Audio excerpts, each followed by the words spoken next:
गवाह है कि औरतों को शुरू से लेकर आज तक दबाने की कोशिश की गई है, पर जैसे जैसे डेवलपमेंट होती गई, प्रोग्रेस होता गया, वैसे वैसे औरतें बाकी के एरिनास, बाकी के क्षेत्रों में भी आगे बढ़ के आने लगी। पर क्या यही एकमात्र सोल्यूशन था या फिर इससे आगे भी वो बहुत सारी प्रॉब्लम फेस कर रही थी? तो आज हम इसी के बारे में डिस्कस करेंगे, problems of a working woman.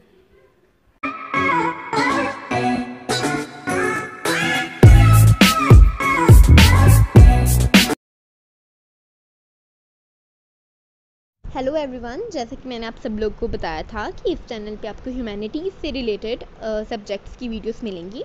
तो आज मैं सोशियोलॉजी का एक बहुत इंपॉर्टेंट टॉपिक जो कि है प्रॉब्लम्स ऑफ वर्किंग वुमेन, वो शुरू करने जा रही हूँ। It comes under the heading of contemporary social problems. तो सबसे पहले वर्किंग वुमेन है कौन?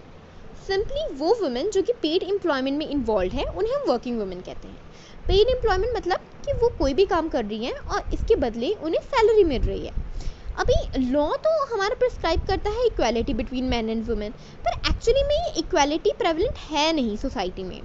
हाँ, आज भी हम वुमेन को सप्रेस करते हैं, वुमेन को मेन से इन्फीरियर माना जाता है और वुमेन को हमेशा वीक माना जाता है एज़ कम्पेयर टू मैन। और हमारे इस सोशल एटीट्यूड के अकॉर्डिंग कोई ऐसी जॉब्स होती हैं जिनके लिए वुमेन फिट होती हैं और कई ऐसी जॉब्स होती हैं जिनके लिए वो अनफिट होती हैं। फॉर एग्जांपल, आपने देखा होगा कि mostly teachers, nurses, doctors women होती हैं, क्योंकि हमारी सोसाइटी के अकॉर्डिंग ऐसे नर्चरिंग सेक्टर्स में वुमेन ईजिली काम कर सकती है। They are capable of doing work in such nurturing sectors. पर वहीं पर अगर एक मेल हो और एक फीमेल हो और इन दोनों की सेम क्वालिफिकेशन हो और दोनों मैनेजर की पोस्ट के लिए compete कर रहे हो, तो प्रेफरेंस हमेशा मेल को दी जाएगी। इवन अगर फीमेल की ज़्यादा क्वालिफिकेशन भी हो, फिर भी मेल को ही प्रेफरेंस दी जाएगी। ऐसा क्यों है? ऐसा इसलिए है क्योंकि हमारे दिमाग में शुरू से डाला गया है कि males are more superior than female और वो ज़्यादा एफिशिएंट होते हैं। और इस जेंडर बायस की वजह से वुमेन को बहुत सारी प्रॉब्लम्स झेलनी पड़ती हैं। जैसे कि हमने देखा है कि at the recruitment stage itself, जब जॉब्स के लिए वुमेन जाती हैं तो ऑटोमेटिकली उनके लिए अपॉर्चुनिटीज़ कम हो जाती हैं क्योंकि मेल्स को ज़्यादा प्रेफरेंस दी जाती है। और अगर हम रेम्यूनरेशन पे आए, रेम्यूनरेशन मतलब कि जो सैलरीज वगैरह मिलती हैं काम करने के बदले, तो अगर हम रेम्यूनरेशन पे आए, लॉ हमारे प्रिस्क्राइब करती है कि इक्वल वेजेस मिलनी चाहिए both man and women for equal work, पर एक्चुअल में रेम्यूनरेशन मिलती नहीं इक्वल। जैसे कि रीसेंट रिसर्चेस हुई थी, उसमें ये बताया गया था जो फीमेल एग्रीकल्चरल लेबरर्स हैं उन्हें about 40 to 60% of males wage income मिलती है। मतलब कि अगर मेल को 1000 रुपीज़ की इनकम मिल रही है तो फीमेल एग्रीकल्चरल लेबर को 40 to 60% ऑफ 1000, इसके अंदर अंदर उन्हें इनकम मिलेगी। मतलब कि हमेशा उनकी इनकम कम ही होगी मेल से। और यही हाई प्रोफाइल जॉब्स में देखा गया था, तो उसमें ये पाया गया था कि फीमेल्स की wage around 80% of male wage है। और the biggest example of this is Bollywood. अगर आप कोई भी हीरोइन की सैलरी देखो और आप कोई भी हीरो की सैलरी देखो, बहुत ज़्यादा फ़र्क है। अगर आप शाहरुख खान और काजोल की सैलरी देखो, जो कि अकॉर्डिंग टू रिसोर्सेज वगैरह होते हैं, तो this was just an example so that आपको थोड़ा समझ आ सके, आपको थोड़ी फील आ सके। तो आगे चलते हैं। तो अगर हम आगे चलें तो टेक्नोलॉजिकल एडवांसमेंट, ऊपर से टेक्नोलॉजिकल एडवांसमेंट होगी, कंप्यूटर्स आ गए, रेवोल्यूशंस आ गए, इनकी वजह से वुमेन को अपनी जॉब्स छोड़नी पड़ी, उन्हें निकाला गया। ये इसलिए था क्योंकि पहले जैसे इतना कंप्यूटर्स वगैरह नहीं थे, तो इसकी वजह से क्या था कि वुमेन इजीली काम कर लेती थी। पर उसके बाद जब कंप्यूटर्स वगैरह आ गए, उनकी स्किल्स तो किसी ने अपग्रेड ही नहीं की, किसी ने उन्हें समझाया ही नहीं कंप्यूटर कैसे चलाना है, इसलिए अभी वो उन्हें आता नहीं था, तो उनके जो मालिक थे उन्होंने उन्हें निकाल दिया। अभी हम स्टैटिस्टिक्स पे जाते हैं तो almost 40% of business school graduates in America वो फीमेल है। 38% of all business in America वो ओन होते हैं by female. 25% of doctors and lawyers in the world, they are female. 43% of students in law and medical colleges और schools they are women, मतलब कि ratio बहुत कम है, 50-50 भी नहीं है, आप देख सकते हैं। अगर हम आगे साइकोलॉजिस्ट और सोशलॉजिस्ट की माने तो वुमेन को डुअल पर्सनैलिटी पोजेस करनी पड़ेगी। अगर वो वर्किंग वुमेन को डुअल पर्सनैलिटी पोजेस करनी पड़ेगी। जैसा कि हम देखें कि अगर वो अपनी वर्क प्लेस पे जाती हैं, ऑफिस में जाती हैं, she has to be more bubbly, क्योंकि ऐसे उन्हें मोर एक्सेप्टेंस मिलती है। और जब वो डोमेस्टिक वर्क कर रही हैं तो उन्हें मोर रिजर्व्ड होना चाहिए, उन्हें सिर्फ शांति से आराम से अपना काम करना चाहिए। चलिए आगे चलते हैं। अभी हम अगर हम इंडिया की बात करें तो इंडिया में अराउंड 397 मिलियन वर्कर्स हैं और इनमें से 123.9 मिलियन दीज आर वुमेन, और इसमें से 106 million they work in rural areas और 18 million they work in urban areas. 96 almost most of the women they work in organized sector, 96% of women they work in organized sectors। अभी हम अपने main topic, ये था introduction, अभी हम अपने main topic जो कि है कॉमन प्रॉब्लम्स, हम उस पे जाते हैं। तो सबसे पहली जो प्रॉब्लम है वो है जॉब सिक्योरिटी की। अभी सबसे पहले मैं बता दूँ, ये जो जॉब सिक्योरिटी की प्रॉब्लम है ये अकेली वुमेन की प्रॉब्लम नहीं है, ये मैन की भी प्रॉब्लम है, पर ये वुमेन में मोर कॉमन है। Most of the women informal sector में काम करती हैं, ऑर्गेनाइज सेक्टर में उन्हें काम नहीं मिलता और वहाँ पर वर्क बहुत लो स्किल्ड होता है, लो पेड होता है, अवेलेबिलिटी ऑफ वर्क बहुत इरेगुलर होती है, कई बार उन्हें काम नहीं मिलता और जब काम मिलता है तो लंबे लंबे घंटे काम करना पड़ता है।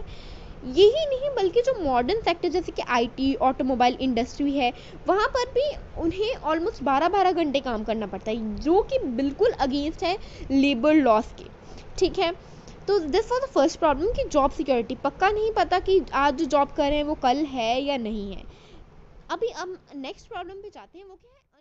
सेकेंड प्रॉब्लम है उसकी अनएम्प्लॉयमेंट बताने की ज़रूरत तो नहीं है, बेरोज़गारी ये मैन में भी बहुत है, इंडिया में तो बहुत ज़्यादा है, पर वुमेन में ज़्यादा कॉमन है। कोई सोशल सिक्योरिटी नहीं है, कोई हेल्थ रिलेटेड बेनिफिट्स नहीं है, और जो रीसेंट रिसर्च कंडक्ट हुई थी उसके अकॉर्डिंग ये एक सीरियस रिस्क इनिशिएट करता है वुमेन की हेल्थ के, और कई बार इन एक्सट्रीम केसेस ये सुसाइड तक लीड कर देता है।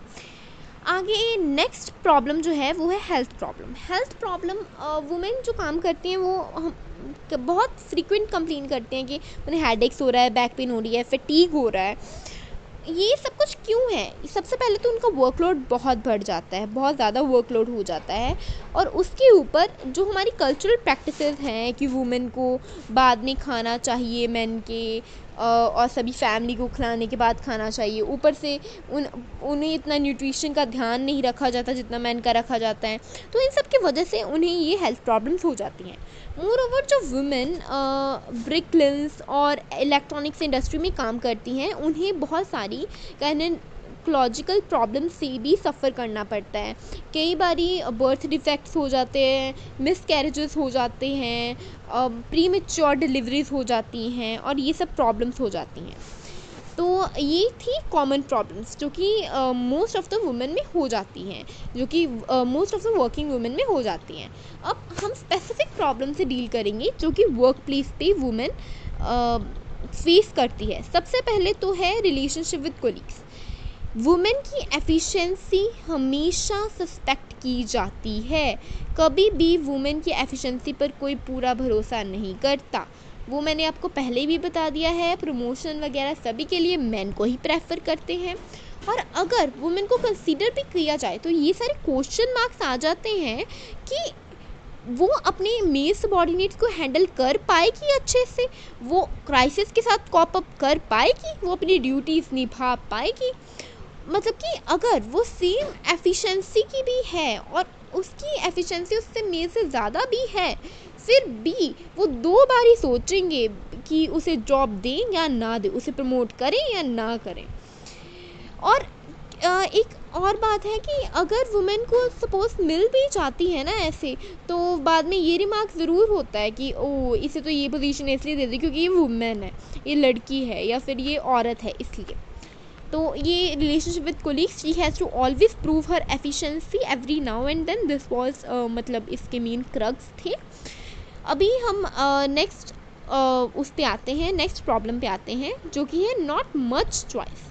ये she has to do whatever work she is getting, वो उसे करना ही पड़ता है। जो भी उसे वर्क मिले she has to do it. उन्हें इतनी चॉइस नहीं दी जाती कि वर्क में जो काम मिल गया, जो जॉब मिल गई, शी हैव टू डू। ठीक है, फिर आगे है हमारा प्रॉब्लम्स ऑफ ट्रांसपोर्ट। आज कल का जो ट्रांसपोर्ट है वो तो बिल्कुल उतना अच्छा नहीं है। सबसे पहले तो घंटों के लिए बस की वेट करनी पड़ती है, और जब बस आ जाए तो कई बार ओवर क्राउडेड होती है तो उन्हें छोड़नी पड़ती है।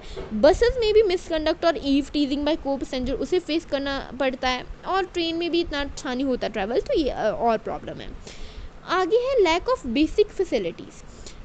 बेसिक फैसिलिटीज़ जैसे कि वुमेन के लिए अलग रेस्ट रूम नहीं बनाए जाते, वुमेन के लिए अलग टॉयलेट्स नहीं बनाए जाते, वुमेन के लिए अलग डाइनिंग स्पेसेस नहीं बनाई जाती। All these due to all these things ये फिज़िकल डिस्कम्फर्ट और मेंटल स्ट्रेस कर देता है उन्हें। ऊपर से तो हमारी नेक्स्ट प्रॉब्लम है सेक्सुअल हरासमेंट की। चाहे वुमेन पढ़ी लिखी हो, चाहे इतनी पढ़ी लिखी ना हो, मींस लिटरेट हो या फिर इलिटरेट हो, चाहे वो छोटी जॉब्स कर रही हैं, चाहे वो हाई प्रोफाइल जॉब्स कर रही हैं, सेक्सुअल हरासमेंट सीरियस प्रॉब्लम है जो कि कई वुमेन्स को फेस करनी पड़ती है at work place. Next problem पे आते हैं, वो है वुमेन वेज डिस्क्रिमिनेशन। वो मैंने आपको पहले ही समझा दिया कि researcher have estimated that female agricultural labourers paid 40 to 60% of male wage similar positions. अगर वो हाई प्रोफाइल जॉब्स हैं तो 80% of what men do. Simply वो मैंने आपको पहले भी बता दिया था। तो अब के लिए इतना ही, क्योंकि वीडियो बहुत लंबी हो जाएगी। तो नेक्स्ट पार्ट में हम डिस्कस करेंगे बाकी प्रॉब्लम्स, जैसे कि problems related to society and family, trade unions, और हम थोड़ी सी लॉज पढ़ेंगे जिसमें वुमेन को सेम राइट्स प्रोवाइड की हैं। तो तब तक के लिए प्लीज़ कमेंट्स करना, बताना क्या कमी थी, रिव्यू देना, सजेशन देना। अगर कोई प्रॉब्लम हुई तो फिर पूछना। ये मेरी फ़र्स्ट वीडियो थी, अगर कोई गलती हुई हो तो आई एम रियली सॉरी। तो अब आगे देखते हैं, नेक्स्ट पार्ट में मिलते हैं हम। बाय।